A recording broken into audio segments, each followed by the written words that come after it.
আলাইকুম প্রিয় দর্শক, এই যে পেঁয়াজ দেখি আজকে পেঁয়াজের কি পরিস্থিতি আমরা দেখবো। সামনে যেহেতু কোরবানি কি পরিস্থিতি হয় ভাবধন, পেঁয়াজের কি অবস্থা? হ্যাঁ দোকানদার আজ কত করে দিচ্ছেন? 50 টাকা কেজি, 5 টাকা কমায় দিচ্ছেন। মন তাহলে কত চাচ্ছেন বর্তমান? আপনি তো বিক্রি করতেছেন 2000 টাকা, কিন্তু বাজারে পাইকারি কেমন? 1800 1700 এই অবস্থায়।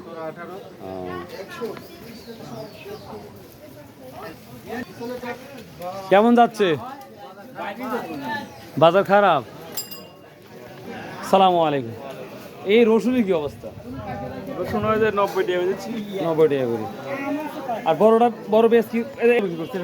50 টাকা। এই সব শুধু বড় না 50, আর এই বড়টা হচ্ছে 45। কমন দাম 50। আর এটা কিং না কি ভাই? না ইন্ডিয়ান? এরও না দেশি। দেশি অবস্থা কয় কি? এটা তাহলে কত? 45 টাকা কেজি।